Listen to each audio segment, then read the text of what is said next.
कि घरहू लौका बनहू लौका लौका के तरकारी आ मुँह मारू लौका खिला के चलो तनी ससुरारी।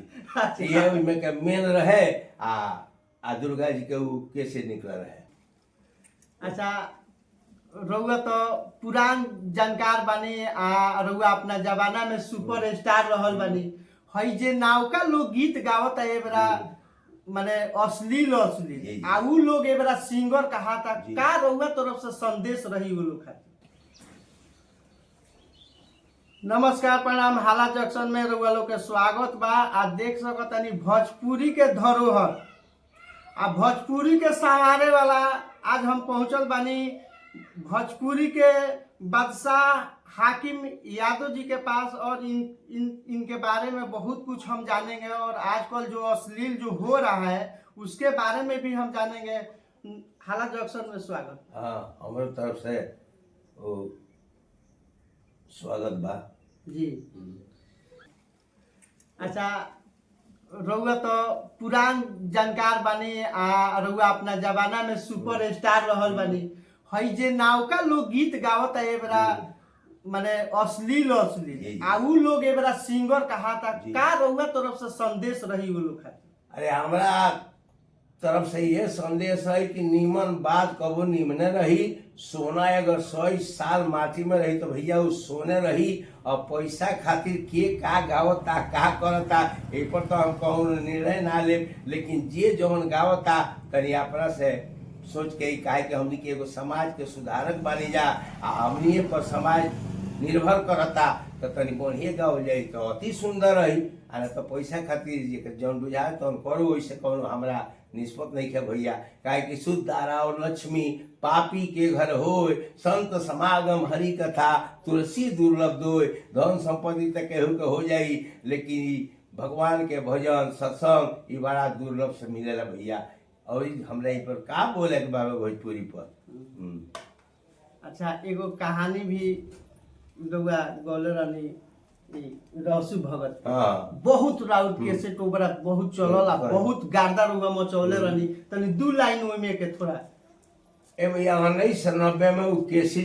थावे भवानी दर्शन निकलल। ओ बेरा केहू ओकरा बारे में माने दुर्गा जी के बारे में ना जानत रहे। तो दुर्गा जी के सबसे पहले केसर निकाले वाला हमी जेमे मेन में चीज रहे कि घरहू लौका बनहू लौका लौका के तरकारी आ मुँह मारू लौका खिला के चलो तनी ससुरारी। ये में के मेन रहे आ दुर्गा जी के ऊ कैसे निकल रहे। तो कतनी कितना अच्छा लागत है ये जा हमरा अइला के बाद एगो आउर जोन बार आउर जोन एगो गीत आई रहे बहुत हल्का मचौले रहे, हैप्पी न्यू ईयर मतलब जी राउर बहुत हल्का मचौले रहा। बहुत लोग भी पसंद कई आ लोग के जोन बा प्यार आज भी रउआ मिलता आ जहिया ले रहन तहिया ले मिली। ठीक बा। अरे कहे के मतलब है कि आपन अलग अलग कोई भाव बा, प्रेम बा, गावे बजावे के आपन अलग एगो स्टाइल बा जी। देखिए हमनी के जितना आपन कल्चर बानू ये सारा कल्चर हमनी के छोड़ जा रहल बानी। आ जितना विदेशी कल्चर बा ओकरा के अपनावल जा रहल बानी। हमनी के यहाँ केहू 1 जनवरी या पिकनिक के बारे में केहू ना जानत रहे। केहू ना जानत रहे। केहू जानत रहे? केहू ना जानत रहे। लेकिन नया नया लोग भइल, नया नया बुद्धि भइल, नया नया खान पान भइल, सब समय के अनुसार बदल जा रहल बा। एगो मरद अपना औरत से कहलस कि ये हमार डार्लिंग, हेलो माय डियर। अच्छा, आ चलो मनावल जाओ हैप्पी न्यू ईयर। अब मौका कहलस कि हैप्पी न्यू ईयर। मर्दा कहलस कि हाँ ये हमार डार्लिंग हेलो माय डियर, चलो मनावल जाए हैप्पी न्यू ईयर। तो उहे मर्दा कहलस औरतिया से कि ये हमार डार्लिंग हेलो माय डियर आ चलो मनावल जाए हैप्पी न्यू ईयर। तो मौगी कहलस कि पियले के दिन है कि भइल बारे पियर। अच्छा, मौगी कहलस पियले के दिन है कि भइल बारे पियर आ खींचिए के मनइबे ते हैप्पी न्यू ईयर। काहे कि दम तो बा ना भीतरी खत्म बा है। तो मर्दा कहता कि काहे खिसिया तारू करत तुरत तारू ना था। मर्दा कहलस काहे खिसिया तारू तुरत तारू ना था आ नया साल आइल पुरानका ही जाता। जाता। मर्दा कहलस आ कि काहे खिसिया तारू तुरंत तारू नाता आ नावका ही आइल पुरानका ही जाता आ कहतू तो ले की रम चाहे बियर अच्छा वही तू तो ले की रम चाहे बियर आ चलो मनाओ जाओ हैप्पी न्यू ईयर हनु तो मौगी कहतिया छानल पकवान सबका फेंक दी नाद में हाँ मौगी कहलस कि छानल पकवान का फेंक दी नाद में आ दांत चिया दिलिस पियला के बाद में बाद में तब तो दशा हुए बा मौगी कहलस कि छानल पकवान का फेंक दी नाद में आ दांत तो चिया दिलिस पियला के बाद में मोरी में से कहेलिस कि यू कम हियर अच्छा पीले समोरी में गिर जालिस तो मोरी में से कहेलिस कि यू कम हियर आ चलो मनाओ ले हैप्पी न्यू ईयर है तो मर्दा कहता जॉनी करो झगड़ा मनावे द पिकनिक अच्छा जॉनी करो झगड़ा मनावे द पिकनिक अपना के किने लू गहना निक निक जी है मर्दा कहलस कि जॉनी करो झगड़ा मनावे द पिकनिक अपना के गहना तू किने लू निक निक खाते है और हम जाके ओगोरो तनी दियर हाँ मर्दा कहलस कि रतिया भर हम जाके ओगोरो तनी दियर आ चलो मनावे हैप्पी न्यू ईयर तो मौगी कहलस कि बकबक बोलबे तो तूर दे बतीसी अच्छा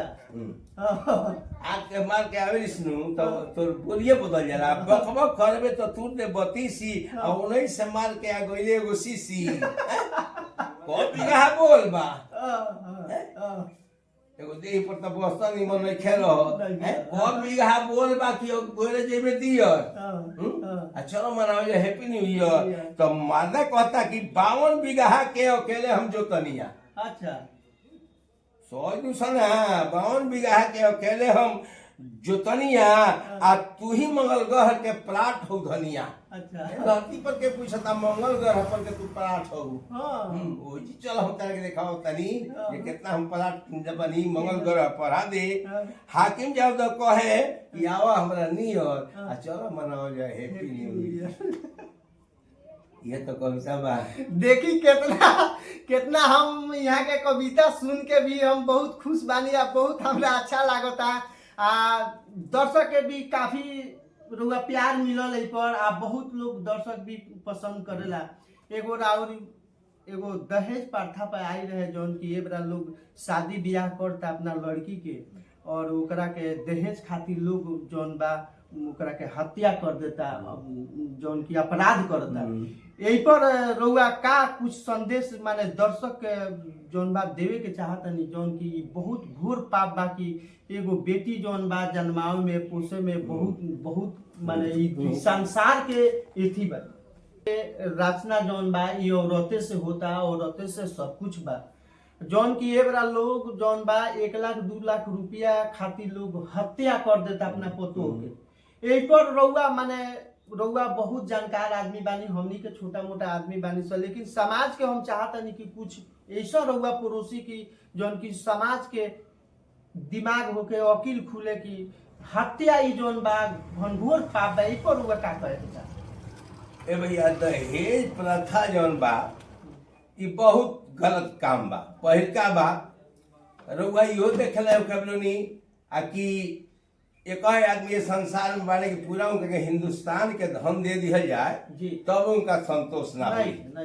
10 ताला बिल्डिंग में रहे वाला इंसान रोता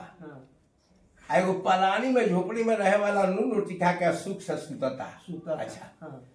लोग कहता धन 1 लाख के 2 लाख के चैन किन के उनका के पहना दी आ ले जाके चावड़ा में सुता दी तो रात भर उनका ओंघी ना लागी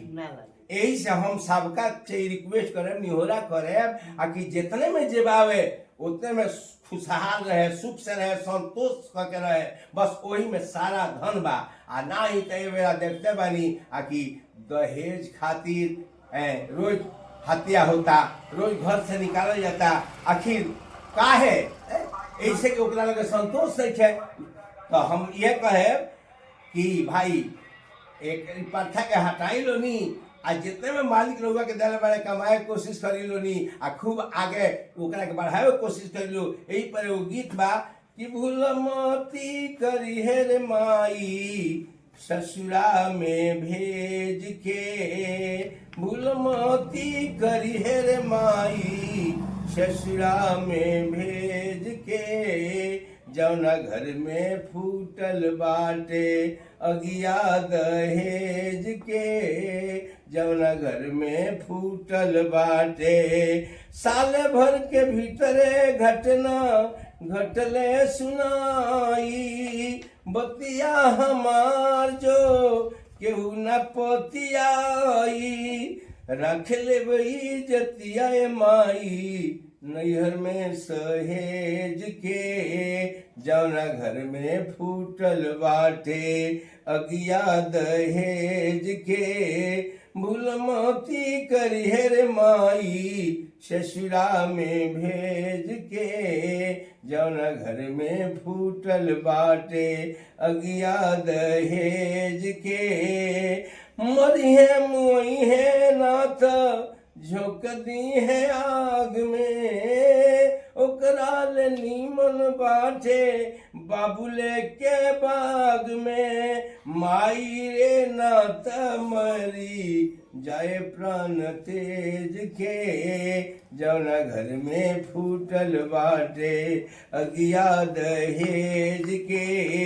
जौना घर में फूटल बाटे हृदय हकीम लोभी रजई कुआरे एक दिन गिड़ गिड़ई है बेटा बेटिया के दुआरे ए बेला जाई ना देखी डॉक्टर इंजीनियर के पढ़ा के लोग हैं नौकरी धरा देता और लड़का अपने में शादी ब्याह कर लेता आई लोग मुंह ताकते रहता तो है कि इतना ले तो उतना ले आ कुछ हो नहीं खे मिलत यही से हृदय हकीम लोभी रह जइहे कुआरे एक दिन गिड़ गिड़ई है जाके बेटिया के दुआरे समय बहुत जल्दी आ रहा बा भैया आरो हम जिए तो देखल जाए ये बात के आ कि बस बेटा लो जाके बेटिया के दुआर पर गिरी कि अपना लड़की से लड़कियों के शादी कर दो अपना के कुछ दिन लड़किया कहत या ये माई अपना के कुछ दिन रहे परहेज के जौना घर में फूटल बाटे अगिया दहेज के जौना घर में फूटल बाटे चली यह हाल बा दुनिया के भैया तो का आप कमीनी के आस करी दूसरा के का लालच करे के बाद दहेज खातिर लड़किन के मुँह के बा घर से निकाले के बा बस ये सबका से हमार प्रार्थना बा रिक्वेस्ट बा यही पर लोग सब ध्यान दी ब्याह जी ई गाना रुआ सुनौनी तो हमार मन जौन बा बहुत भावुक हो गई माने बहुत दर्दनाक जौन बा बहुत अच्छा रुआ गाना गौनी एगो हमरा दर्शक के भी कमेंट बा कि रुआ एगो निर्गुण एगो रुआ माने जात जात एगो निर्गुण माने सुना दी रुआ निर्गुण सुने अच्छा रोय तैसे 2 मिनट रुआ धीरे रुआ आखिर आप समझ तो ज्यादा लिया गई कभी तो बोले निर्गुण बोल दी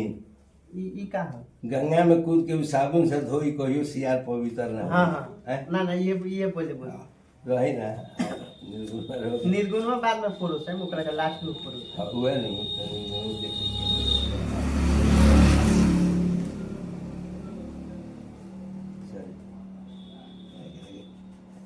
मूड हो जाता है या तो बड़े बड़े कितनी सा चले ई कविता सिया रहा है चली ना पहले करू ऐसी करी कविता के कौन है अच्छा ठीक बा जेकर जौन स्वभाव दुनिया में बा जी उ स्वभाव कहियो ओकर छुटी ना भाई एकदम ही निश्चित बा काहे कि ओकर नेचर जौन बा तो उहे बा एगो कविता बा कि गंगा में कूद के उस साबुन से धोई गंगा में कूद के उस साबुन से धोई या कहियो सियार पवित्र न होई जौना के जौन लक्षण बा न तो गंगा में कूद के उस साबुन से धोई कहियो सियार पवित्र न होई केतनो खिया के मोटवा देब गाटा अच्छा केतनो खिया के मोटवा देब गाटा जुठवे निहारी पियोर पतल चाटा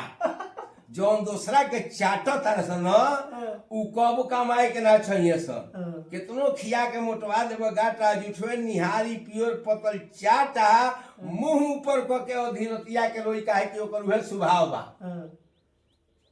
मुंह ऊपर क के अधीरतिया के रोई आ कहियो सियार पवित्र ना होई अनु सुअर के घीव देबो घोइला के घोइला अच्छा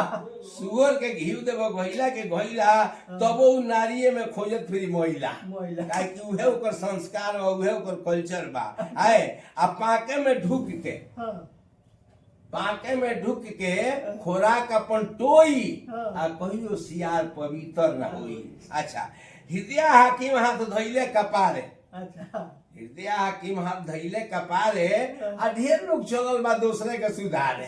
वो अपना ही नहीं खेता कहत कि हमार कौन रोहन बा है इ पर समाज के लोग के का फेंक पड़ी ना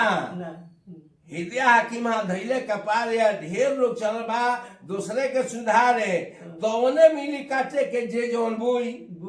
अरे तौने मिली काटे के जे जौन बोई आ कहियो सियार पवित्र न होई कहियो सियार पवित्र न होई चली देख सकत हनी सियार के जौन बा कहानी यहाँ के कहानी माने दिल जौन बा बहुत गदगद हो गई आ दर्शक के फरमाइश बा निर्गुण खातिर तो हम कहम चाचा एगो निर्गुण होगा दर्शक खातिर सुनो चली भाई निर्गुण एगो सुन ली नैहर में जब हम रहनी यार परल भाई ले राम पियवा के पाती जब आइल पियवा के पाती जब आइल दिनवा दुबरा इले राम पूरे पूरे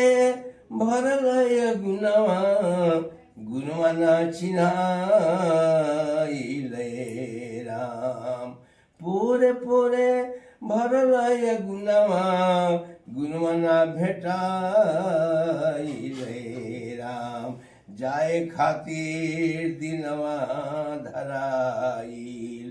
आरे जाए खातिर डोलिया सजाइल दिनवा दुबरा